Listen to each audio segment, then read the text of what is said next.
costumeiramente é de estudos, mas que hoje, excepcionalmente, nós a transformamos em reunião de difusão doutrinária, com a presença dos nossos irmãos do Rio de Janeiro, Milton Boechat e Jorge Martins, que hoje falam para nós assuntos da doutrina espírita.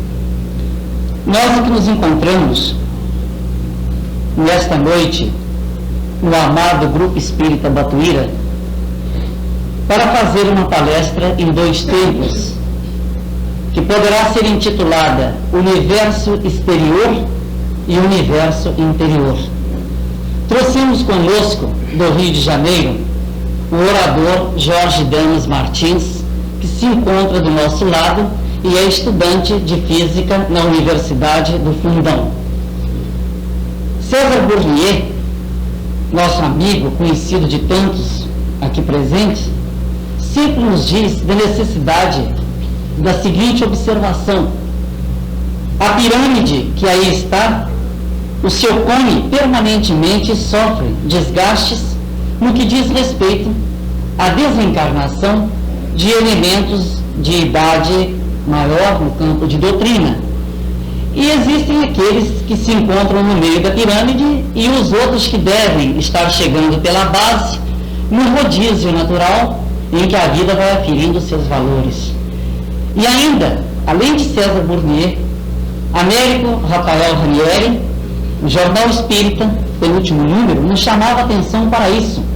12 criaturas de bom gabarito no campo da realização espírita deixaram-nos o convívio nestes 12 últimos meses, uma prova de que tende a haver uma busca, tende a haver uma renovação, tende a haver uma integração por parte de outros tantos, a fim de que a manutenção doutrinária não sofra solução de continuidade, que a mensagem possa fluir, cada qual no seu estilo, no seu colorido, dentro de sua configuração própria. E por causa disso mesmo, nós convidamos o Jorge Damas Martins para fazer a primeira parte do Universo Exterior, quando depois nós outros faremos a segunda. Eu já tenho certeza de que o envolverão em vibrações de muito carinho, de muita paz, de muito amor, até porque ele estava muito desejoso de conhecer o Grupo Espírita Batuíra, pois tanto se fala nele. Quero desejar a vocês a paz de Jesus, nosso amado Divino Mestre, e que o manto da Virgem Maria possa envolver a todos nós, para que no decurso de nossa reunião possamos ser envolvidos como um pássaro, abrigados no seu ninho acolhedor. Disse Paulo na sua primeira carta aos Tessalonicenses, capítulo 5, versículo 21. Examinai tudo e retendes o bem. Meu desejo é que vocês, queridos, examinem tudo, e daquilo que for mais salutar, mais interessante, possa ser assimilado pelos vossos espíritos, não com o intuito de ficar apenas gravado na memória de vocês, mas acima de tudo para ser vivido passo a passo, ato a ato de nossas vidas. Vamos nos prender, nesses minutos, no mundo exterior. Diz o professor Rubens Romanelli, autor do excelente livro Primado do Espírito, que o homem é uma aventura entre 2 infinitos: o infinito exterior e o infinito interior. O infinito exterior são os nossos relacionamentos com amigos, o oi ao vizinho, o nosso campo de trabalho, a faculdade, a escola, transporte e imprensa escrita, falada e televisada. Além do universo finito e ilimitado. Numa linguagem ubaldiana, quero dizer, o corpo de Deus, a casa de Deus, todo o nosso universo exterior, o universo galáctico. Em pesquisa feita pela doutora Mary Lai, do Observatório Nacional de Geografia dos Estados Unidos, a doutora fez uma pesquisa na Tanzânia, perto das proximidades do vulcão de Sandiman, na África Oriental.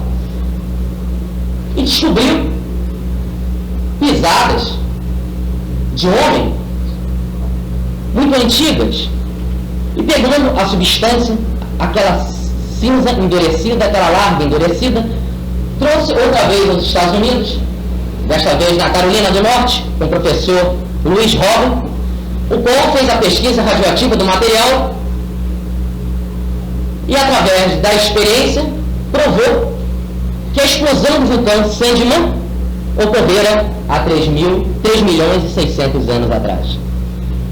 Conclusão: aquelas pegadas só poderiam ser fixadas, ser gravadas, se a cinza, se a larva ainda tivesse mole, na época da explosão vulcânica. Espantou todo o meio científico, pois que aproximavam a época do homem na Terra, Bipt e Erecto, de apenas 2 milhões de anos. E a pesquisa com a Mary Lang provou que tinha 3 milhões e 600 anos. O homem, desde essa época, se preocupa com o seu universo exterior. Olha e fica abismado com tanta beleza, com tanta maravilha, e começa a divinizar a lua, o sol, as estrelas, pois que tudo para ele é um enigma. Mas diz-nos Albert Einstein que esse enigma, por incrível que pareça, pode ser decifrado. E desde essa época começou a pesquisa. Nos anais da astronomia, há 3 mil anos antes de Cristo, 5 mil anos atrás, a China já gravava impressões perfeitas neste ramo. O matemático chinês Xun Kung, há 1100 anos antes de Cristo, já conhecia a curvatura elíptica numa perfeição quase que perfeita, quase que absoluta, de 23 graus e 27 minutos.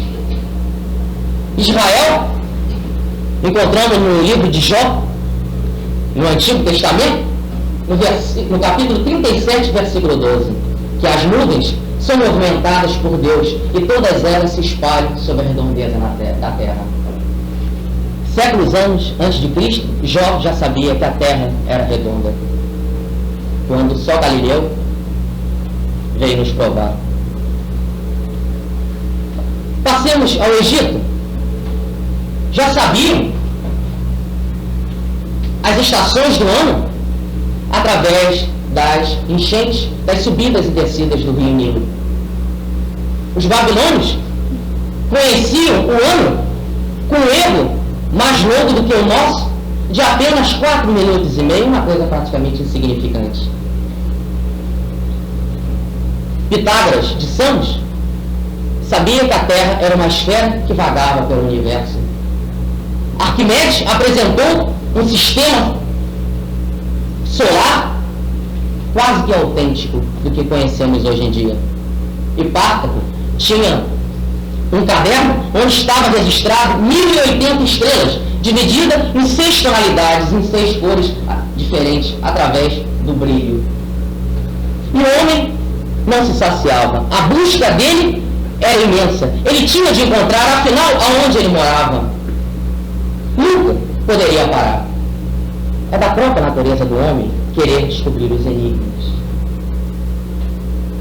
Mas vocês estão vendo que o homem, até agora, só se preocupou com seu mundo exterior, entrópico, transformável. Chegamos a Ptolomeu.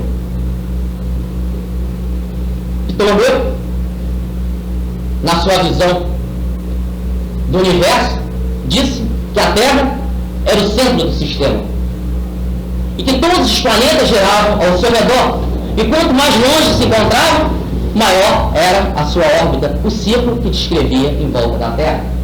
Copérnico veio e destruiu tudo, dizendo que o que existia era o Sol como centro e que a Terra era um simples planeta girando em volta do Sol e que suas órbitas eram circulares. A pesquisa não parou. Chegamos a um dos maiores gênios que a humanidade conheceu, Galileu Galilei. que nos apresentou o seguinte universo. Copérnico está certo. A Terra é um simples planeta que gira em volta do Sol. E que o Sol tem um movimento de rotação, gira em torno de si mesmo. E que a Terra, além de girar em torno de si mesmo, gira em torno do Sol no movimento de translação. Inventou o telescópio em 1609, um dos maiores presentes que o plano maior nos ofereceu.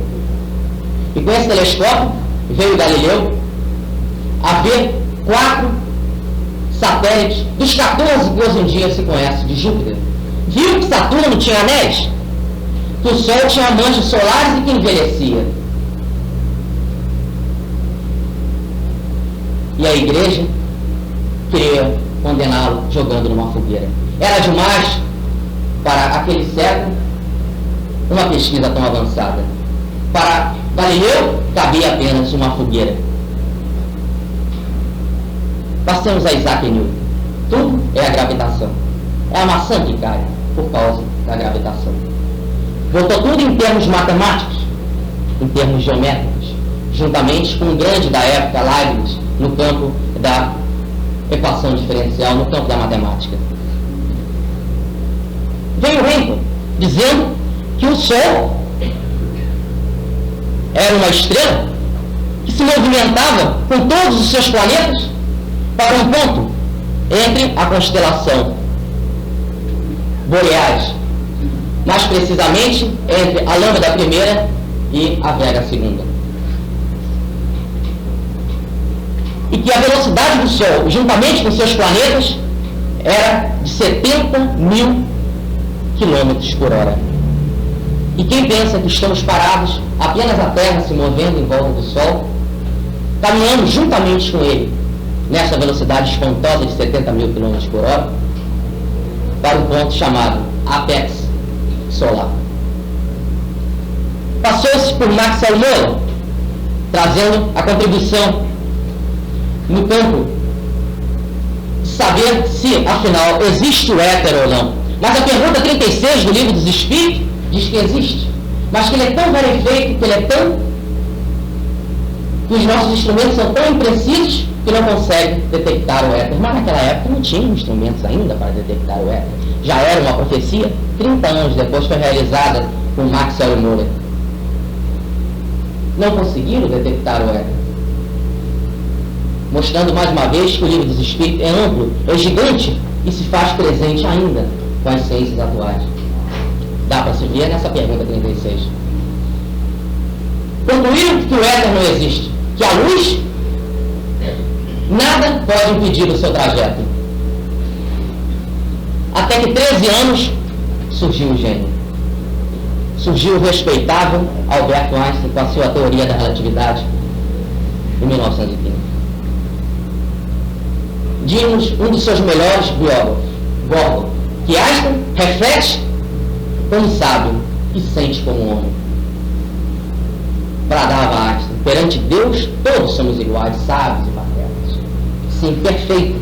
Eu, quando me apresento no interior do Ceará, posso ensinar perfeitamente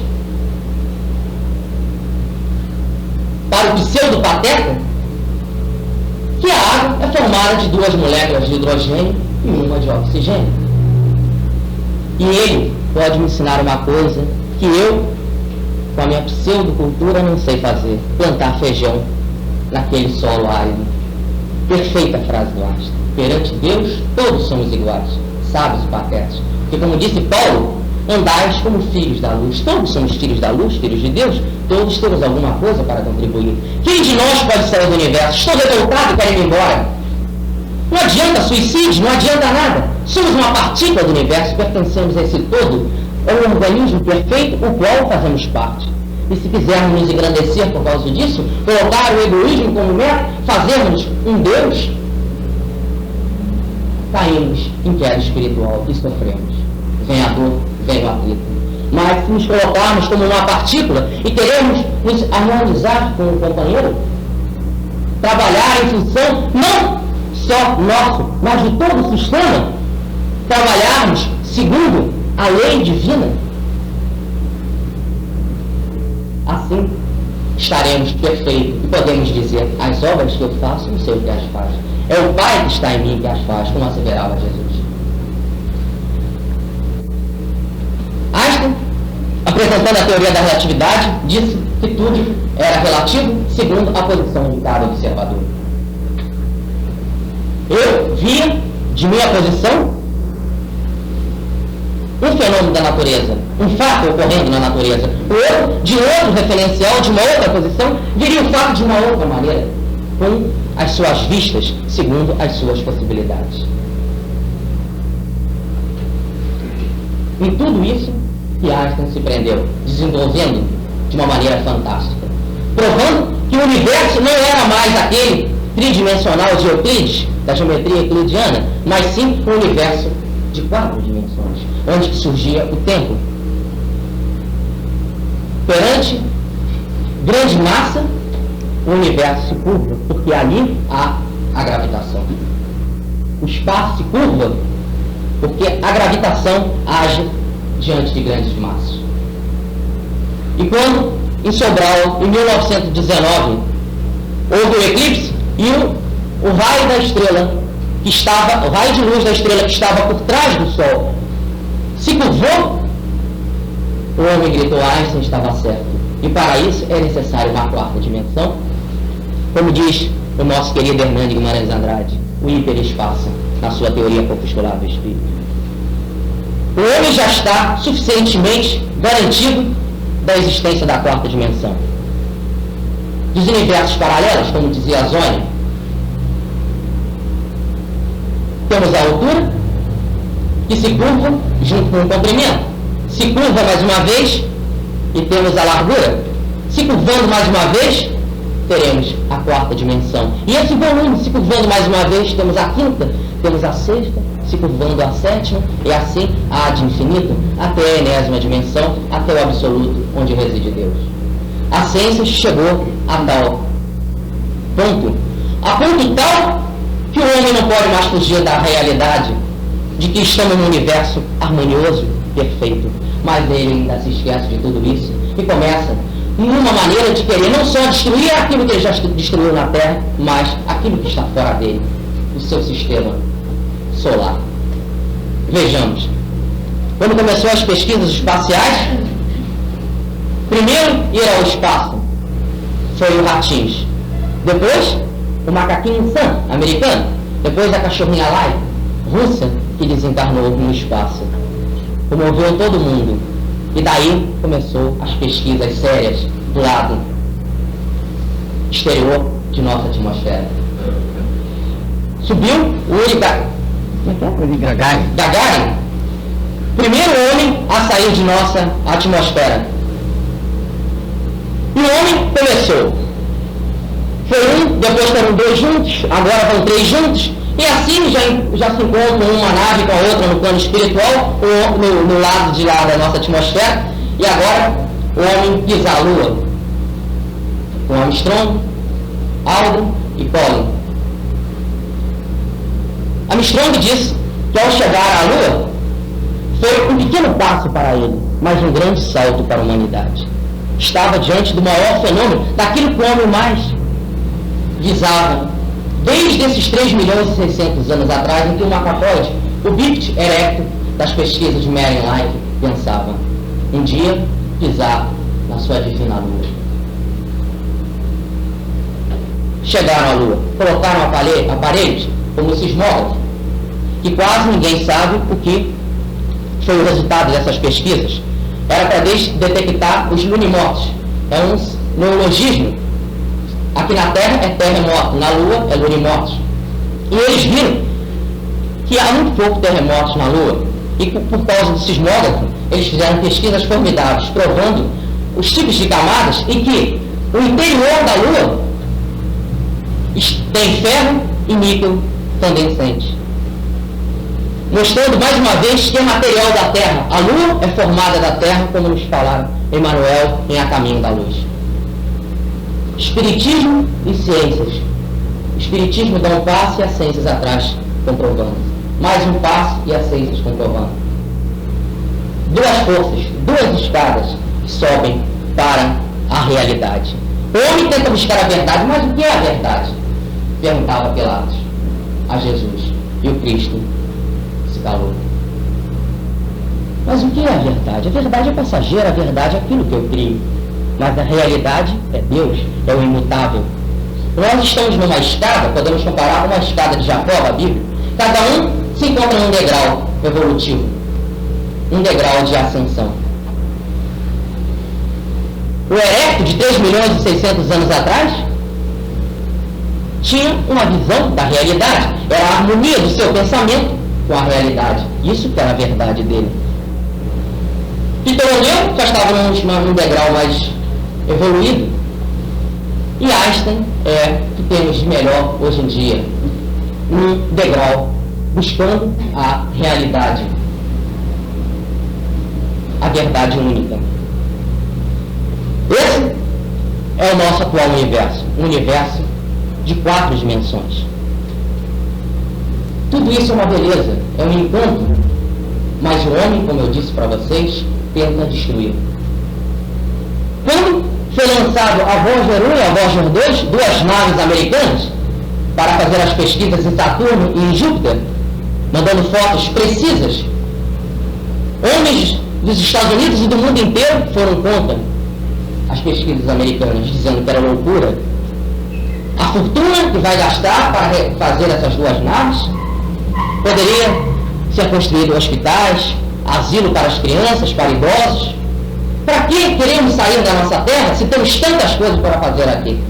Foi o pensamento e é ainda de muitas pessoas. Mas temos que ver a contribuição da Voyager 1 e a Voyager 2, que gastou aos Estados Unidos a quantia de 414 milhões de dólares, que dava para construir obras tamanhas. Mas no ano de 75, nossa década passada, os Estados Unidos gastou, só em goma de mascar e em chiclete, 800 milhões de dólares. O dobro para construir a Voyager 1 e a Voyager 2. Quero dizer, então fazia 1, a 2, a 3 e a 4. O homem isso não vê. Chiclete é muito bom, é tão bonito ver minha filha mascando chiclete e metendo o malho nas pesquisas da NASA. Lado negativo.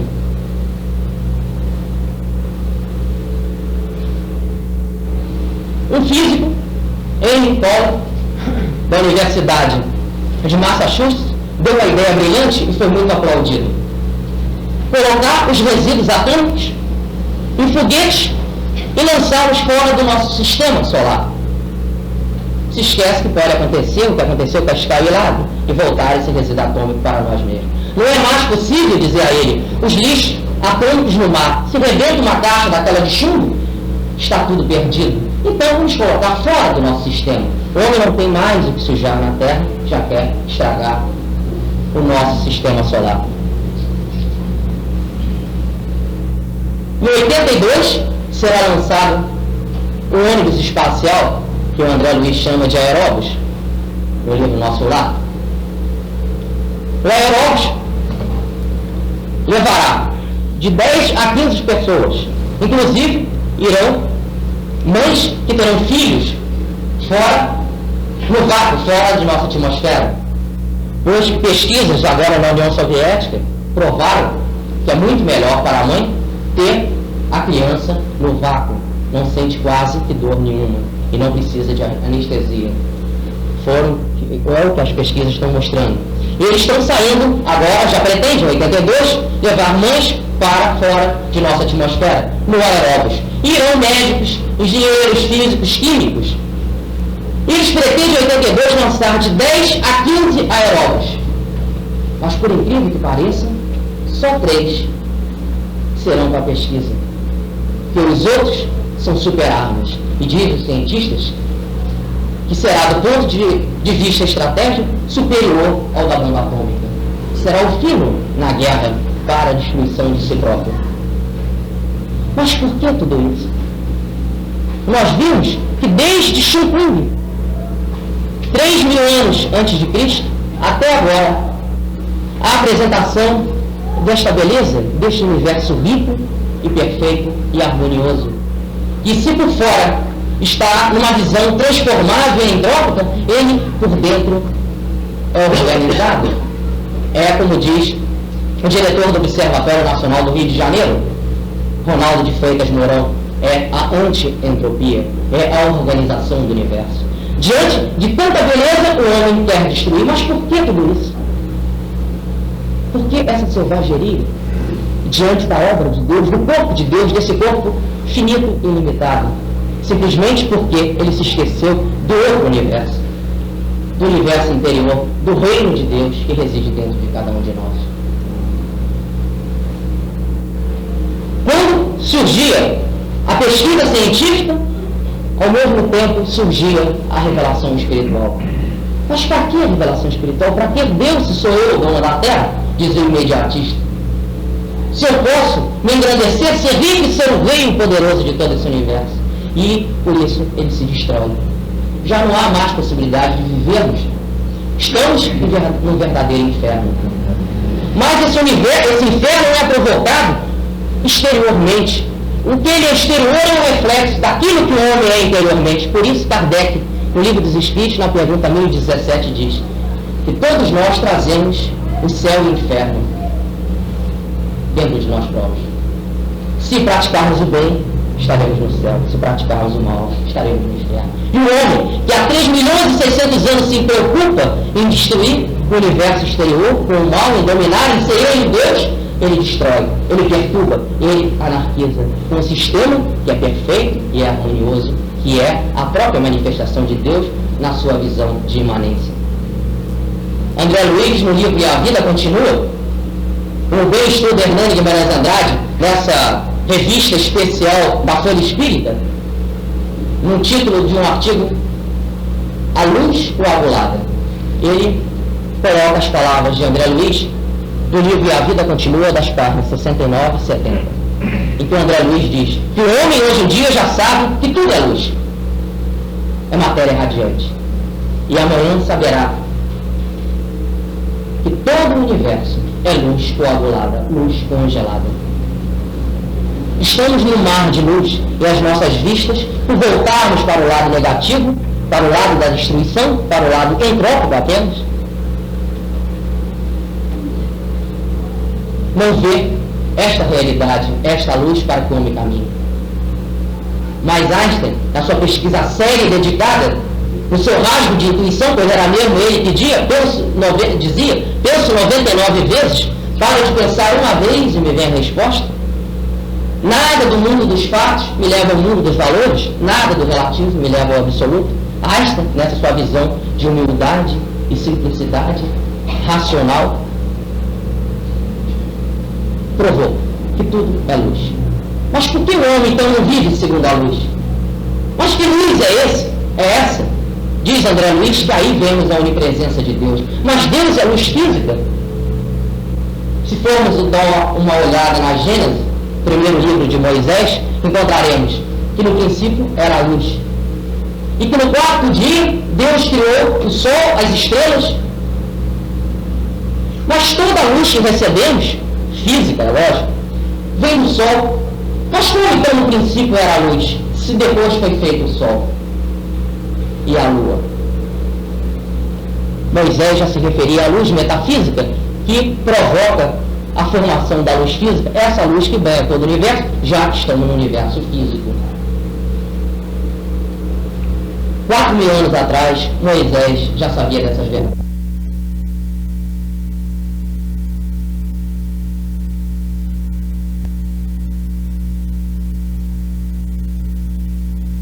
Para agora compreender verdades que já eram dele mesmo, milenar. É a falta de Deus.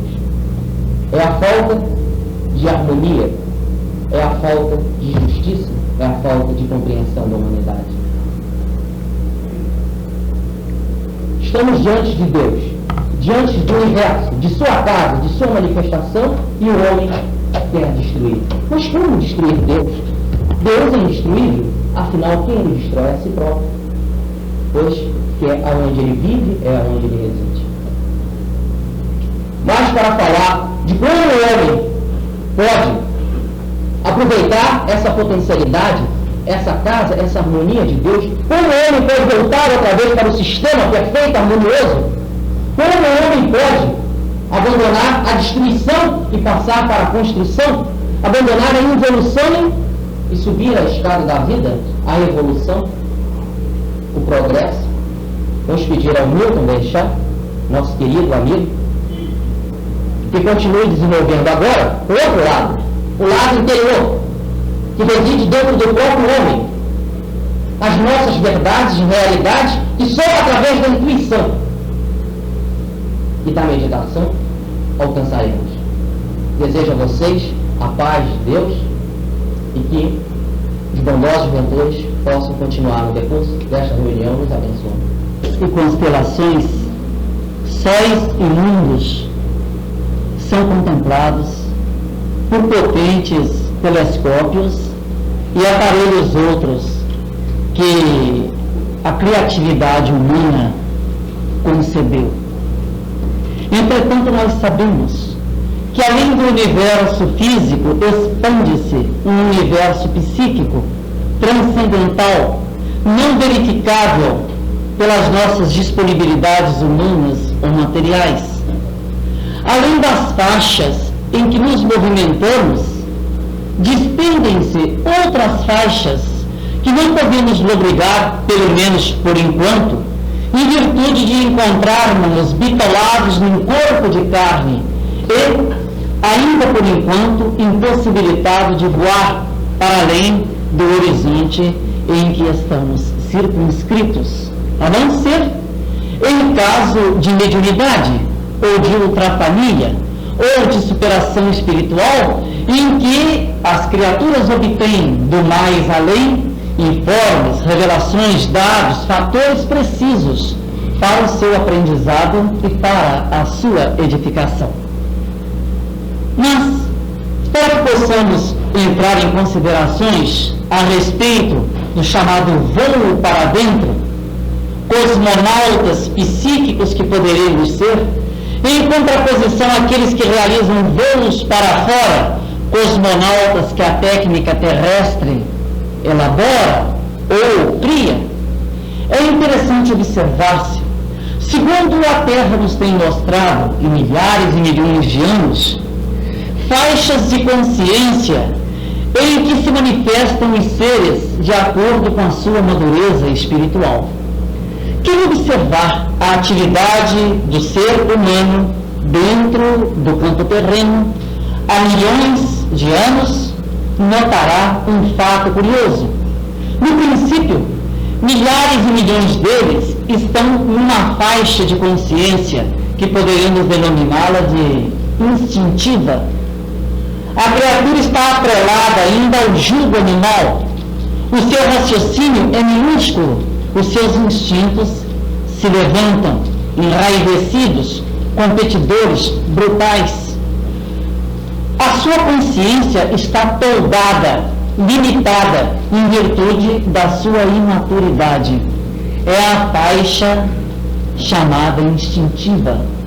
Entretanto, através dos fluxos e refluxos reencarnatórios, em que o ser vem para o mundo exterior e dele recebe reações, engrandecendo seu patrimônio, voltando ao mundo espiritual, entrando em ligação com aqueles que lhes são contíguos ou próximos, vibratoriamente falando, e retornando às atividades do plano físico, com experiências engrandecidas, melhoradas, recebendo novamente do ser, seu próximo e da coletividade, novos ingredientes e novos fatores.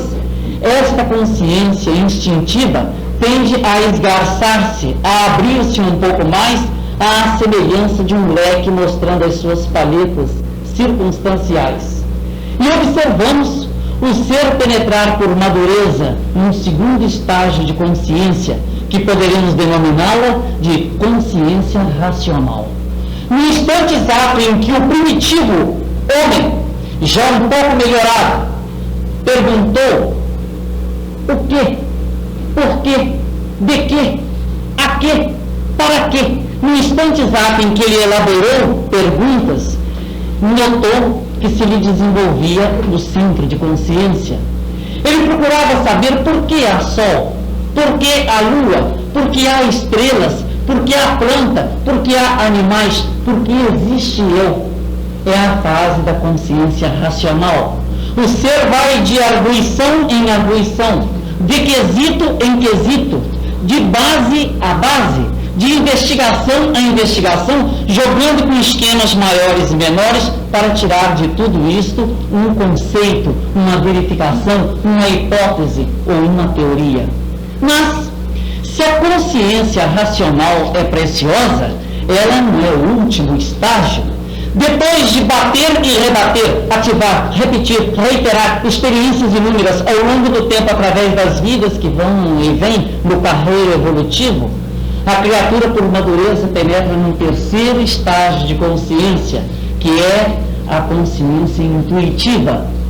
Aqui, neste estágio, por estar desenvolvido o seu senso e amadurecida a sua possibilidade psíquica, a criatura não precisa mais apalpar por fora e aprender do lado exterior, porque ela já é um centro mesmo, cheio de vivências, de reativações na sua própria natureza. Ela dispensa a busca por fora simplesmente porque ela já sabe por dentro. Há um perfeito casamento entre a sua alma e a alma das coisas, tanto que é impróprio dizer-se que um espírito intuiu ou que alguém foi intuído por um espírito, porque espírito não intui ninguém, ninguém é intuído por espírito algum. O que a pessoa é inspirada, porque a intuição é uma qualidade própria. A intuição é uma faculdade inerente ao ser humano, que vai se alargando cada vez mais, vai se abrindo cada vez mais à medida que ela vai se refinando, se aformoseando, se amadurecendo, se espiritualizando dentro do carreiro evolutivo. Portanto, nós diremos sempre: fui inspirado por um espírito, o espírito me inspirou, nunca fui intuído por um espírito, porque a intuição é um ingrediente de valores próprios. À medida que o ser atravessa milhares e milhões de experiências na faixa intuitiva, ou melhor, na faixa instintiva, e depois na racional, ela caminha para a faixa intuitiva, que é aquela em que o seu próprio centro de consciência está vigilante, está aceso dentro do fenômeno psíquico. Tanto que existem seres espirituais que possuem mediunidade e que não esperam absolutamente venha o espírito incorporá-lo. Ele já parte à procura do espírito no próprio plano astral, uma dimensão diferente. Ele já tem uma leabilidade. Não há necessidade de que o espírito desça do seu próprio plano nível. Ele é que avança além das dimensões comuns aos demais humanos e no plano espiritual entra em contato com entidades de gabarito, instrutores, guias, mentores, etc. Esta é a faculdade que ele tem em se encontrar inteiramente desperto e lúcido dentro do fenômeno da intuição.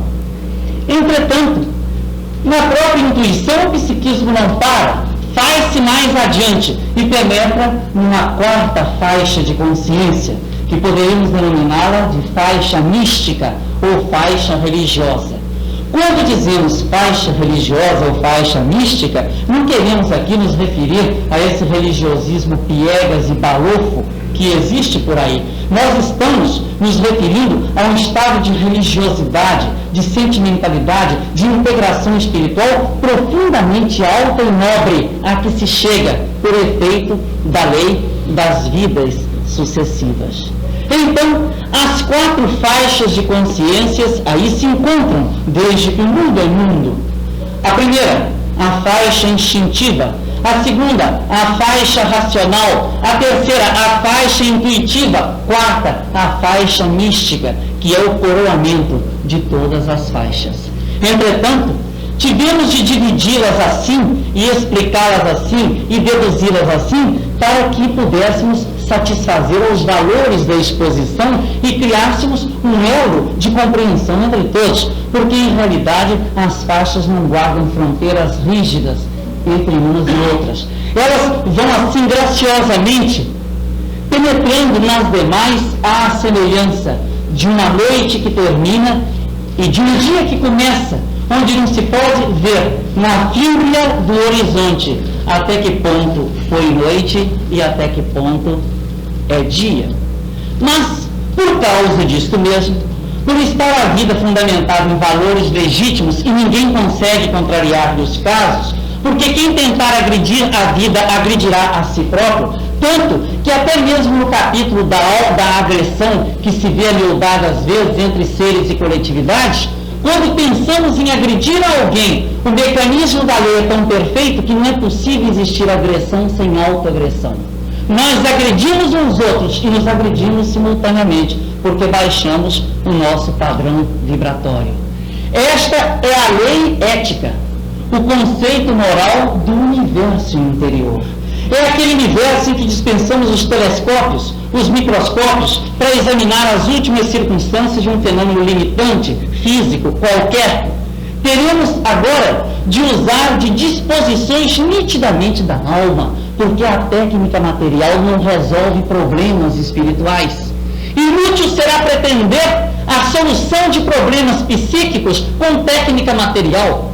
Um astronauta pode sair da atividade terrena, abandonar a superfície do próprio chão da Terra, ir a 1 bilhão de léguas nesta ou em outra forma de vida, num sistema de mundos conhecido ou desconhecido. Ele simplesmente irá num engenho criado pelo outro homem, estudado por uma equipe de outros homens, pisará na atividade qualquer de uma superfície, de um astro distante, mas voltará à Terra com as mesmas paixões, com os mesmos distúrbios, com as mesmas impressões, com as mesmas lacunas, com as mesmas carências íntimas, simplesmente porque técnica material, por mais se esmere, por mais se burilhe, não consegue resolver problemas do universo interior. Todavia, se a criatura descer aos profundos estágios da sua própria alma, se ela conseguir refinar-se cada vez mais caminhando para dentro da vida, à medida que ela vai obtendo um patrimônio de conquistas espirituais, irá atuando profundamente modificando o lado exterior em que a vida se plasma. Porque o psíquico é o primado, o psíquico é a guia garantidora, o espírito em realidade está formando continuamente lutas e criações. Vemos assim um quadro curioso. Não existe barreira demarcatória em fenômeno algum, tanto do lado do universo físico quanto do lado do universo psíquico. No lado do universo físico, biologia e psicologia são dois mundos que se entrosam. Ninguém conseguiu até agora saber num fenômeno até que ponto vai a biologia e até que ponto vai a psicologia. Muitas vezes vai-se observar um fenômeno biológico e ele termina em psicológico. Muitas vezes vai-se registrar um fenômeno psicológico e ele termina de maneira biológica. E foi por causa disto mesmo que Ernesto Bolzano, o grande psiquista de Savona, na Itália, quando os espíritas ingleses lhe deram a tese Animismo or Spiritualismo, which is explains the facts? Animismo ou espiritismo, qual dos dois explica o conjunto dos fatos? E ele escreve aquela opulenta obra, Animismo ou Espiritismo, e acaba por dizer aos congressistas que nenhum nem outro conseguiriam isoladamente explicar o conjunto dos fatos, porque quando o fenômeno se dá no espírito encarnado é animismo, quando o fenômeno se dá no espírito desencarnado é espiritismo. Encarnado, o homem está compartilhando de duas naturezas. Portador de suas faculdades enobrecidas, poderá dar uma espiadela no mundo espiritual dispensando espíritos. Ou também os próprios espíritos poderão usar-lhe da mediunidade se ele ainda não tem gabarito para subir. Existem processos de hipnose, e isto é muito curioso levar-se aqui de passagem, porque é uma imensa conquista que a vida vai fazendo através de pesquisadores de escola. Existem processos de hipnose em que o hipnotizador hipnotiza o seu paciente, anula-lhe a consciência comum e começa a determinar ao paciente adormecido o que deva ele fazer através da sugestão. Às folhas tantas do processo pode perfeitamente incorporar-se o espírito usando as condições de maleabilidade e sono que a hipnose do hipnotizador físico provocou. Então o fenômeno começou anímico, por via hipnótica, do lado de cá para o lado de lá, e terminou espirítico, porque o espírito aproveita o sono da hipnose provocado para realizar um fenômeno qualquer de mediunidade. Mas também poderá ocorrer um fato: o espírito hipnotizar um médium, a força mental do médium, acompanhado da sugestão dele, não receber a influência exterior por intrusa, e aquele fenômeno que foi originalmente mediúnico acaba inteiramente anímico, humano, físico, comum. Vemos, portanto, que tudo na vida simplesmente se manifesta. A vida é um estímulo contínuo, mas não se pode estabelecer bases rígidas dentro de verificações limitantes, porque a vida é sempre vida, que começa de sua manifestação mais singela até atingir o ápice de seus esplendores espirituais. E por causa disto mesmo, na pesquisa contínua do universo interior é que se faz, por sabedoria e por sentimento. Sim, sabedoria e sentimento, que serão as duas asas de que necessitará o pássaro urbano para desferir o seu voo em direção a horizontes mais distantes, rumo a céus mais altos. Daí André Luiz, através de Francisco Cândido Xavier, em curiosa mensagem transmitida na Fundação Marieta Gaio, haver-nos dito: embora as imperfeições que nos assinalem o espírito, prossigamos difundindo as claridades da doutrina espírita e a luz do Evangelho onde estivermos e como estivermos. A ânfora de barro tanto carrega a rosa que acaba por se impregnar do seu perfume. Evidentemente, ainda não passamos de pobres ânforas de barro. Somos realmente a prefiguração dela, da ânfora de barro. Entretanto, de tanto carregar rosas, acabaremos por nos deixar impregnar pelo perfume que estas rosas trazem. De tanto entrarmos em sintonia com espíritos desencarnados de ordem superior ou de bons propósitos, acabaríamos por nos impregnar neles, vivendo-lhes o clima vibratório e respirando na faixa de seus próprios sentimentos nobres. Muita gente o que quer é, numa operação mecanicista, num processo imediatista utilitarista, trazer espíritos para junto de si mesmo, mas sem que houvesse quaisquer esforços nesse pretendido intercâmbio. Mas nós sabemos agora que o campo de vida ética, que o universo exterior se processa em diversíssimos graus. À medida que o próprio ser encarnado se movimenta em função do bem, ele vai entrando de etapa em etapa, de grau em grau, de nível em nível, em sintonia com espíritos cada vez mais elevados. Porque se o universo exterior é finito, como está a provar-nos a última conquista da ciência, o universo interior é riquíssimo e impossível é devassar-lhe o último termo. Na história da humanidade, na conquista que a criatura faz para a luz, ela geralmente a realiza de três formas em estágio de religiosidade ou revelação espiritual.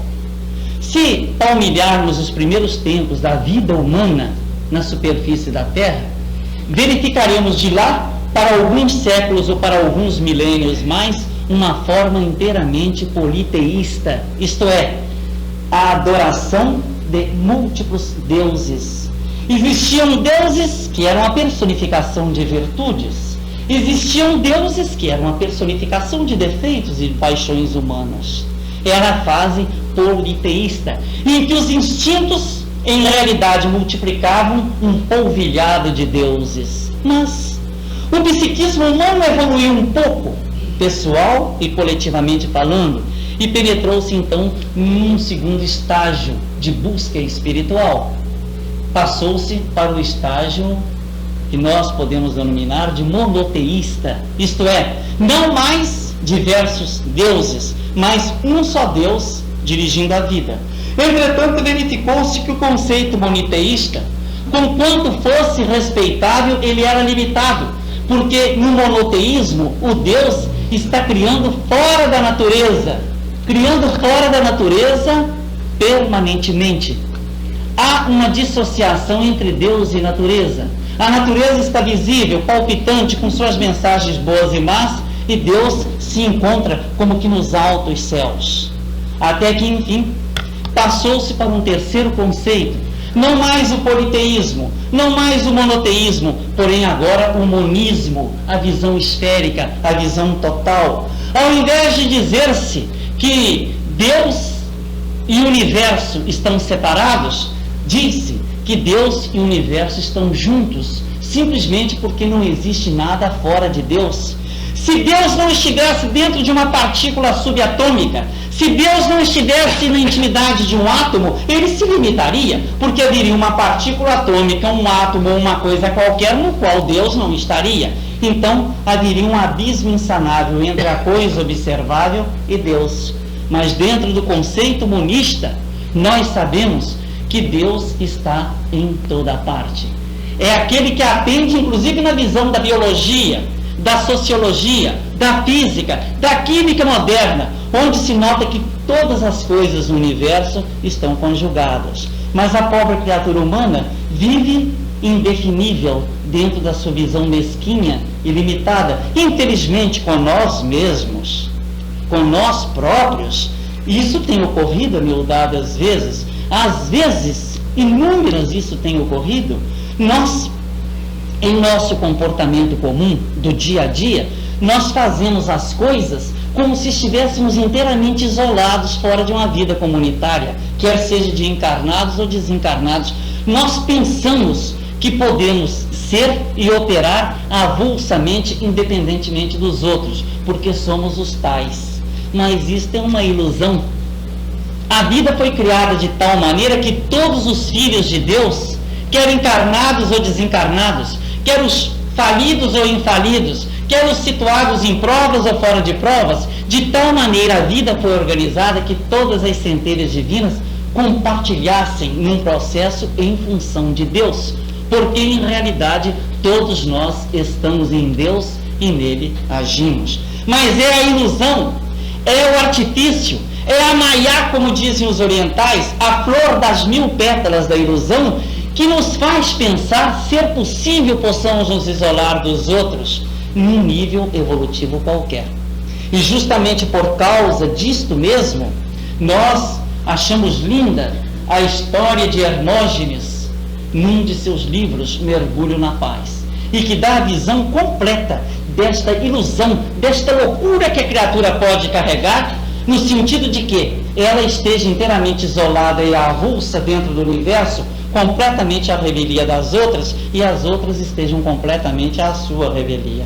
É bem verdade que ela pode posicionar-se assim, através de uma carência espiritual ou de uma infecção mental, mas essa atitude dela é uma atitude ilusória, porque ninguém pode fazer isso em realidade, simplesmente porque somos centelhas divinas, com a mesma origem e com o mesmo destino. O que nos separa é tempo evolutivo percorrido, para mais ou para menos.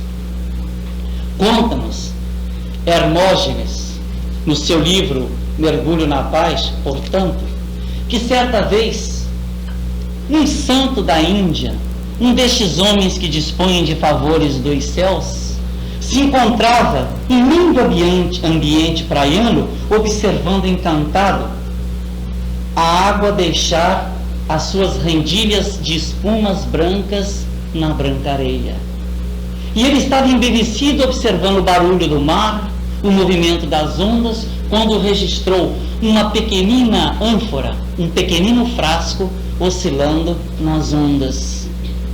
E o santo da Índia dirigiu-se-lhe a palavra perguntando: quem sois vós? E uma porção de água de mar que se encontrava no frasco, boiando nas águas, uma pequenina voz, uma voz tímida, respondeu-lhe: Senhor, eu sou Ahankara, uma pequena porção de água de mar encerrada neste frasco. Mas o santo da Índia advertiu-lhe o erro, dizendo: estás enganada, Ahankara. Tu não és uma fração de água de mar dentro do frasco, tu és o mar inteiro, todo o mar. Mas ela, reticenciosa, duvidosa, voltou a dizer: não, Senhor, Eu não sou o mar inteiro, eu sou uma pequena porção de água de mar dentro deste frasco. E ele voltava a dizer-lhe: estás enganada, Ahankara. Ahankara é uma expressão indiana que significa a ilusão. É a criatura iludir-se, posicionando-se falsamente. Mas, embora o santo lhe dissesse, ela voltava a dizer e a responder: quem me dera, Senhor. Então, o santo da Índia não mais discutiu. Tomou do seu bastão, estilhaçou o frasco. Passados momentos, voltou a perguntar: Ahankara, Ahankara, onde estás? Onde estás tu, Ahankara? E o mar respondeu com silêncio, e houve silêncio no mar. Nós somos a representação, o símbolo, a prefiguração de Ahankara. Enquanto estamos encarnados, encontramos-nos separados uns dos outros pelo frasco do corpo. Entretanto, sobrevindo a desencarnação, não mais tendo o frasco físico através do qual nos expressar, não seremos mais contados como pretos ou brancos, como vermelhos ou amarelos. Não seremos mais contados como ricos e pobres, como feios e bonitos físicos. Não seremos mais contados como homens ou mulheres. Simplesmente seremos contados por espíritos dentro de frequências vibratórias. Não mais valerão títulos. Os rótulos serão coisas inócuas. As nossas disponibilidades materiais ficarão para trás no inventário do pó. Simplesmente, cada qual será aquilo que foi e aquilo que é, segundo a lei dos pesos específicos. Por isso mesmo, a grande síntese, a extraordinária obra recebida pela inspiração do professor Pietro Baldi nos fala de uma maneira objetiva, peremptória. Todos nós nos encontramos sozinhos com o nosso destino, tal como o quisemos, tal como o queremos. Por isto é que a vida deve se constituir para nós um estímulo constante, mas ai de nós se nutrirmos a ilusão de que possuímos alguma coisa, porque tudo passa. A vida é um jogo fenomênico, no vai e vem dos processos, as etapas, as circunstâncias, tudo se modifica. Basta dizer que estamos habitando num corpo caduco, é o corpo físico, o corpo da ilusão, ninguém pode segurá-lo, as células se renovam e o desgaste lentamente vai se operando. Mãe não segura filho, avô não detém neta, irmão não consegue absolutamente legislar sobre o corpo de irmão querendo que ele seja eterno, porque pura e simplesmente tudo está passando. Emmanuel, no capítulo 47 do livro Fonte Viva, explorando magistralmente um de seus formosos versículos evangélicos, assim nos diz: se desejas iniciar o teu curso de autolibertação, aprenda a caminhar como se tudo possuísses e nada tivesses ao mesmo tempo, com todos e sem ninguém. Observemos que beleza, que clareza meridiana dentro da interpretação emanuelina. Se desejas iniciar o teu curso de autolibertação, aprenda a caminhar como se tudo possuísses e nada tivesseis ao mesmo tempo, com todos e sem ninguém. Façamos aqui uma pequena anatomia gramatical dentro da frase e vamos nos deter primeiramente no se, na partícula que aí se encontra no início dela. Se desejas iniciar, o Espírito não está obrigando nada, não está violentando nada, não está impedindo nada, ele simplesmente está sugerindo. Se desejas, porque pode acontecer que o indivíduo não esteja desejando, não queira acalentar processos quaisquer de natureza superior e se deixa marginalizar no caminho, embora seja assistido periodicamente por processos de dor moral.